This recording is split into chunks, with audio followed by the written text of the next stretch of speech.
Hello to all the Starseeds and Lightworkers out there today. Welcome back to another video on Starseed Academy. My name is Jenny and I'll be with you today talking about something a little bit different. So normally we go through a lesson or an energy update for what's happening in the collective consciousness at that time. But there's been a lot of interest and questions around what experiences I've personally had with aliens, extraterrestrials, or the star nations such as the councils and our guides, etc. So I thought that I could talk a little bit about that since I normally don't delve too far into it, and we might as well, because who else are we going to talk to about this stuff? So a lot of us don't have starseed friends that would be open to talking about this or that have had experiences of their own, especially not in their close circle of family and friends. So it's nice to have someone to talk to about this stuff. I hope that it encourages some discussions in the comment section below. And if you like this style of video, let me know. And if there's anything else that you want me to talk about or cover, then suggest that as well down in the comments because I'm always checking those out. So there are certainly a lot of different kinds of alien experiences that people can have. We've all heard of the typical abduction experiences, which would definitely be more fear-based and not such a positive thing.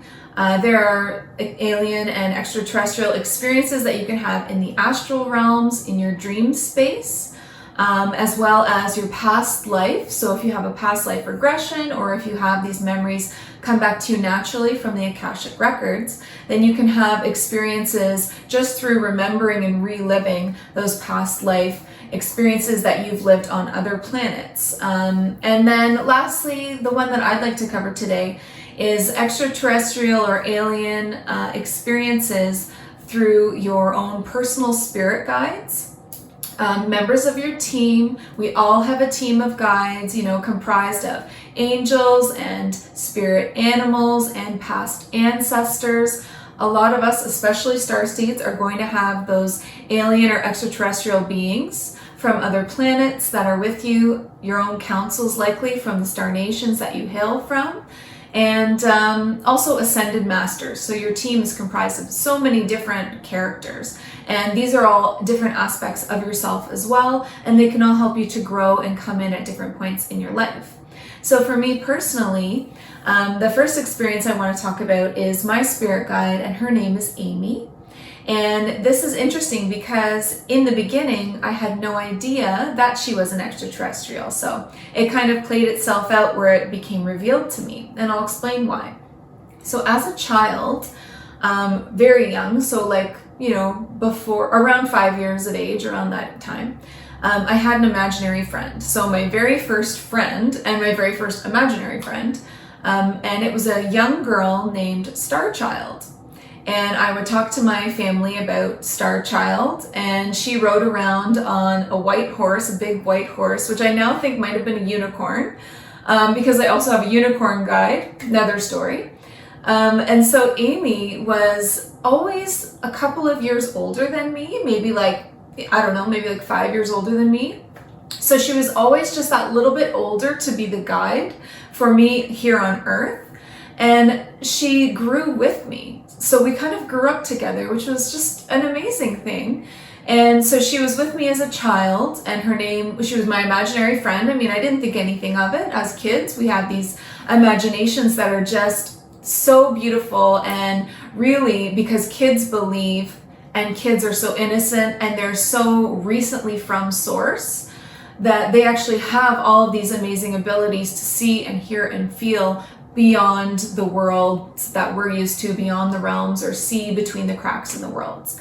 So for me, I was actually seeing my spirit guide, interacting with her, even though nobody else could see her. She was very, very real to me. Like, I considered her feelings. I considered, if she was going to have a spot beside me to sit down, like the whole thing. And so Amy was with me from a young age, and she reintroduced herself to me as an adult, because our imaginations it's not that they wane away, but we're not encouraged to use them. It's not normal. So, other than in our dream space where our imaginations can be free and all of our intuition can come back to life, as adults, when do we actually give ourselves the time to delve into our imaginations or the imaginary worlds that we can sense around us? Invisible worlds, not really imaginary. But as an adult, when do you give yourself time for that? You don't, right? So the way that she reintroduced herself to me as an adult was in my dream, of course, because that's when my guard is down, my ego is down. And she came to me in a dream and walked right up to me, and she looks so familiar. Like, she kind of looks like me, but different, almost like an older aunt. So again, she's just that few years older, and she walked right up to me and put her hand out. She's very like bold and outspoken and funny, and she just put her hand out and said, "Hi, I'm Amy." And in the dream, I was like, I knew it was more than a dream. Like, it felt so real. You know, those dreams that you wake up and all of the details stick with you. Like, everything stayed with me. And in the dream, I felt very aware, like a lucid dream. And I shook her hand and I'm like, "Hi." And you're supposed to be who? And she's like, "Oh, I'm your spirit guide, Amy." And then she went on and on and on and talked about all kinds of different things that when I wake up, I couldn't remember all of the details, but what stood out to me was her face, the way she came up to me, introduced herself as my spirit guide, her name, so clear, and you know, just the feeling that I had that I knew her, like that she was family.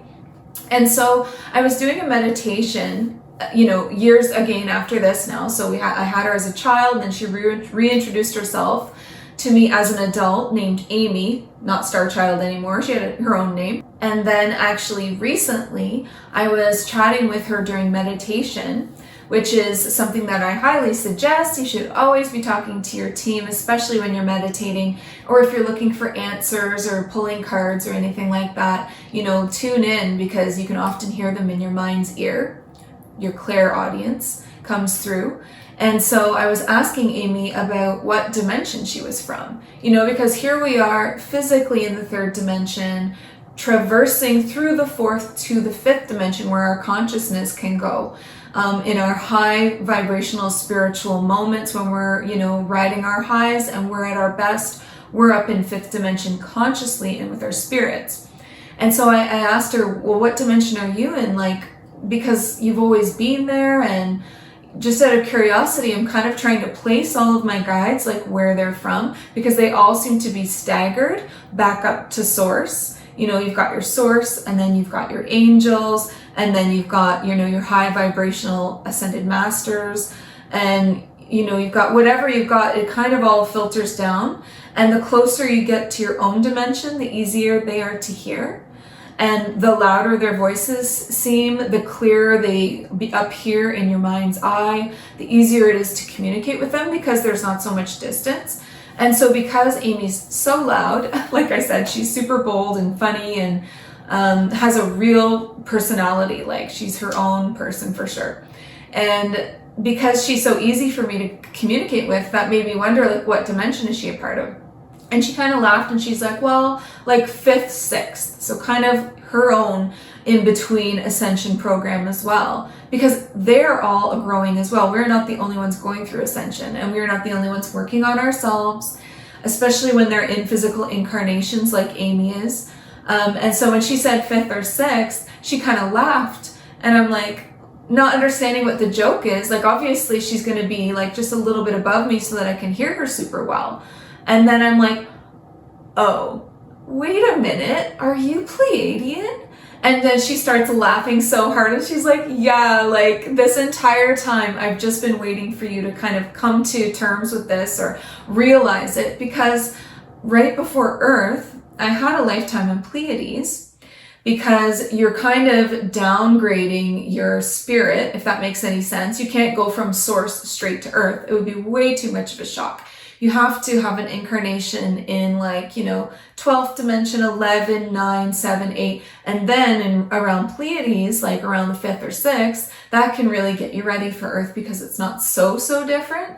Even though it feels worlds away, I know. But it's really not that far away. And so I had this lifetime in Pleiades.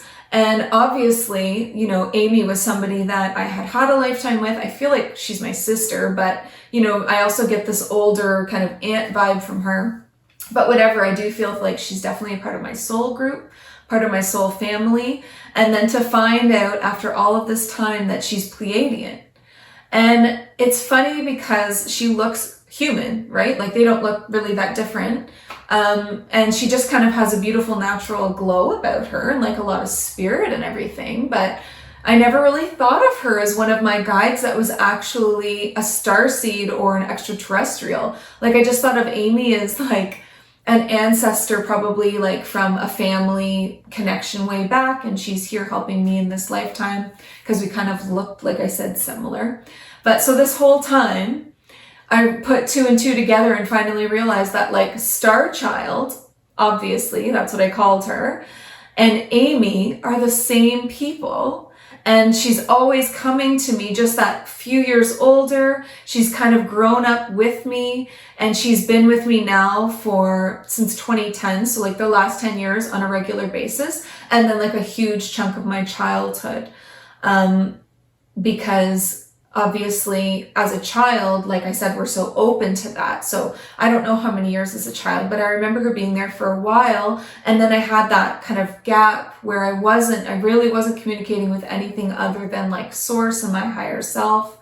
And then in 2010, she came through and introduced herself as Amy. And then we've been working together this whole time. And she's always just being that little bit ahead of me and always encouraging me and reaching down and helping me to rise up to her level when we're communicating, which is great for raising your vibration. But, you know, for her to look so human and then to find out that she's been Pleiadian this whole time from Pleiades. So super cool. So that's my first experience with an extraterrestrial guide that I didn't even know was. I thought, you know, she looks super human. So just like me. And I think that's really interesting. So that might get you to think about your own guides and see if there's anybody in there that, you know, appears to be human, but is actually from another planet. Okay, so that's my first experience with an extraterrestrial. So someone that's been with me since childhood and has grown up beside me this whole time. I just have so much love for her, and respect for her being there literally my entire life. Even when we weren't, you know, in actual direct communication, I know that she was there. I could always just feel someone there supporting me. And then the next one that I was going to talk about is a lot more obvious of an extraterrestrial. So this was in 2012. And so how she came into my life was I was laying in bed and I was in between that awake dream space, like not quite coherent, not quite asleep, which is a great space to have these kinds of experiences. And I was laying on my bed in my bedroom. And over here, there was a doorway to my bedroom. And she came, I think just appeared in the doorway. I don't really know if she walked up, but all of a sudden she was just standing in the doorway. And she was a bluish purple color, very, very tall, very elegant, doesn't have any hair, kind of has just a smooth shape, very long neck, and then a long kind of lanky body. And she has very large black eyes. She looks really similar. If I can find a picture of what I'm thinking about, I'm going to pop it up on the screen for you. But she looks really similar to actually a being from Star Wars. So, you know, all of these imaginative ideas come from somewhere, right? So Lily is actually Andromedan.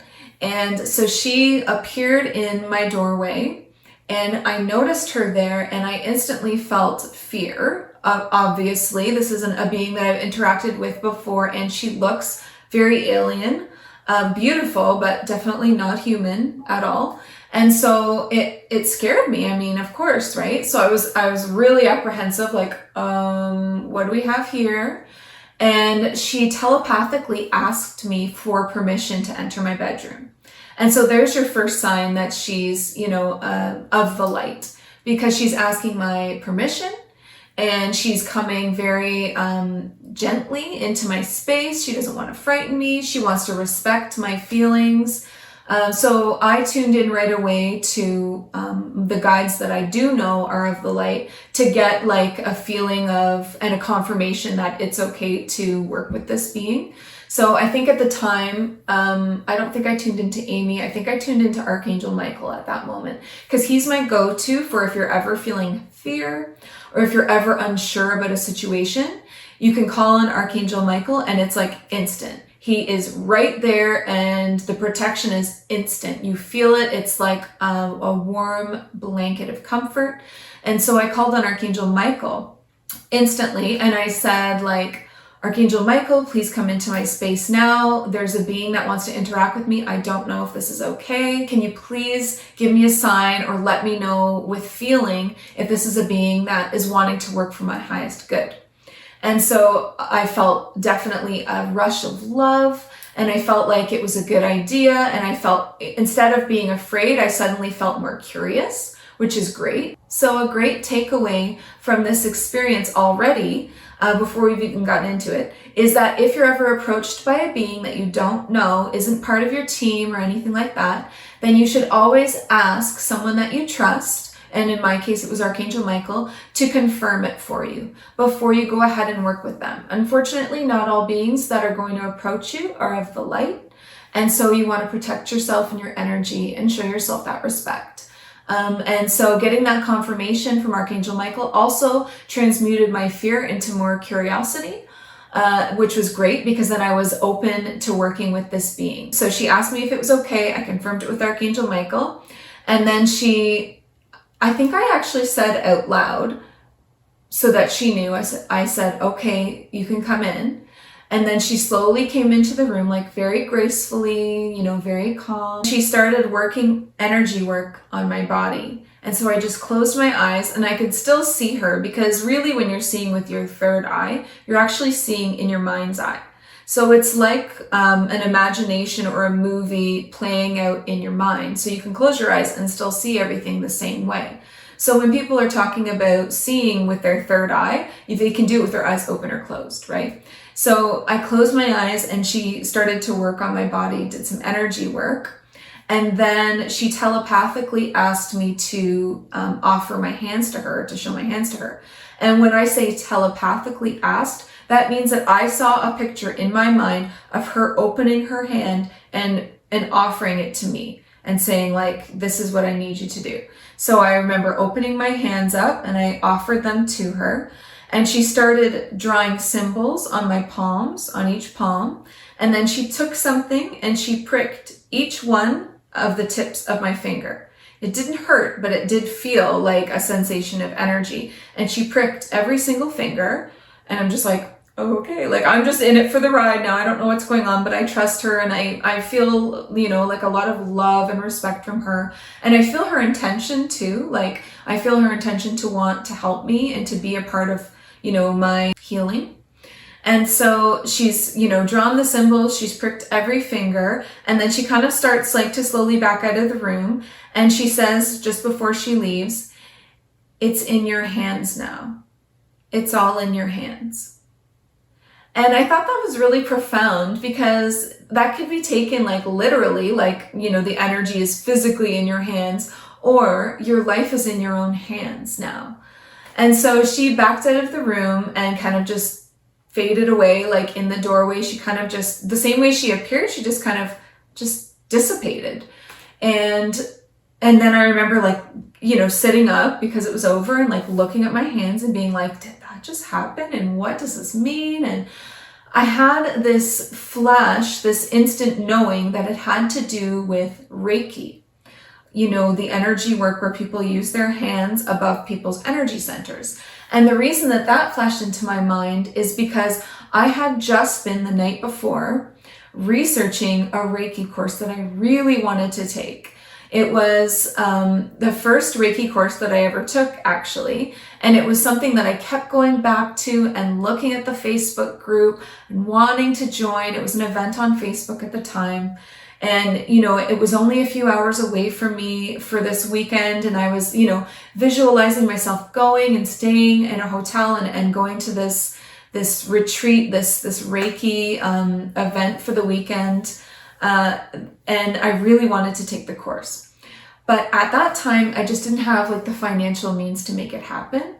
And so that was the night before. I was kind of like, feeling really kind of like I really wanted to manifest it and I really wanted to focus on it. And then, just kind of trying not to worry about the financial aspect and going to bed, and then waking up and having this experience with Lily, and having her work on my hands and say, it's in your hands now. And then I'm like, she left, and I remember being like, is this about the Reiki course? Like, what is this about? And so I got up and I had my breakfast and, got ready for the day.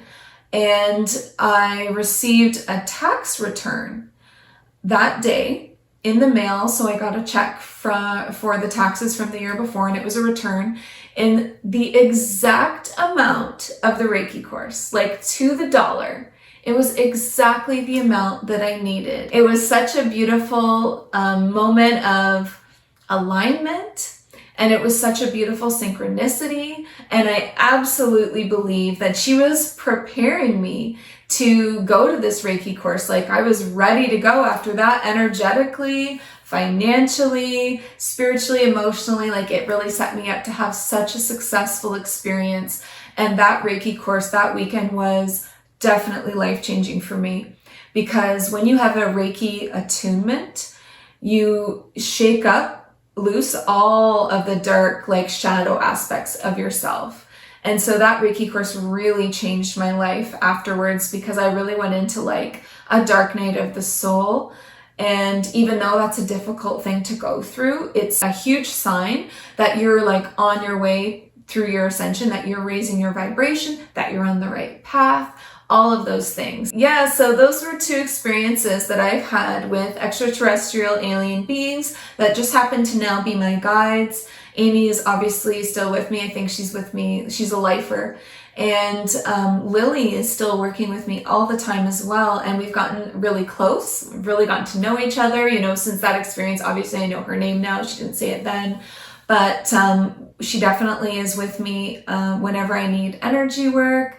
And she attends a lot of the council meetings that I attend in the astral realms as a part of my team when we're talking to the Galactic Federation. So you can have a lot of different kinds of alien experiences. So, these two happen to be for my own personal guides, but I've had a lot of experiences with aliens, positive and not so positive.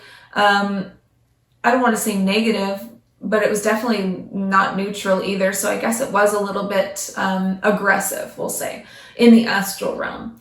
And I've also had a lot of past life experiences, like a past life regressions, where I've relived like a movie, going through reliving as that alien being and all of the beings around you, specifically on Orion. So that's a really tough one, actually. So not all of the past lives that you're going to have as starseeds are going to be happy and positive and full of light and love.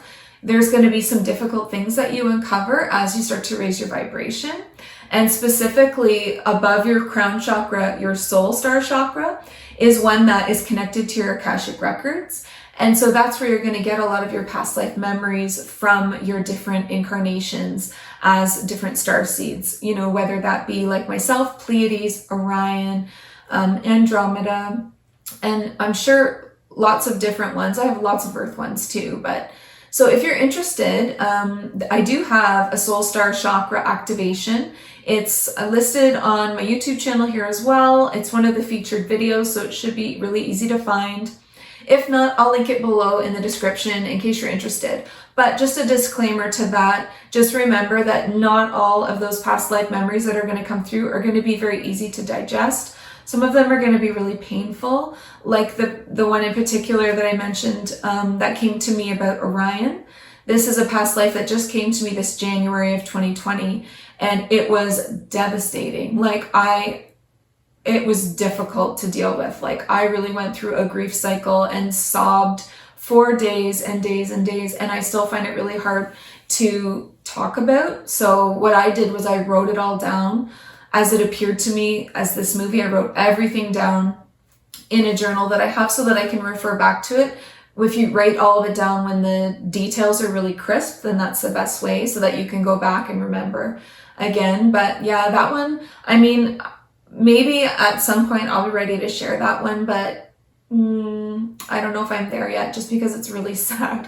Like, it's really, really emotional and tough to deal with. But if you like this style of videos, there's lots of different experiences that I've had, not only even just with aliens, but also with spirits in the spirit realm, you know, doing different clearings for people. And growing up, you know, we had a lot of like haunted experiences too. So if people are interested in that, just let me know in the comment section down below. I'd happily dive into that for you, because I find it also interesting to talk about.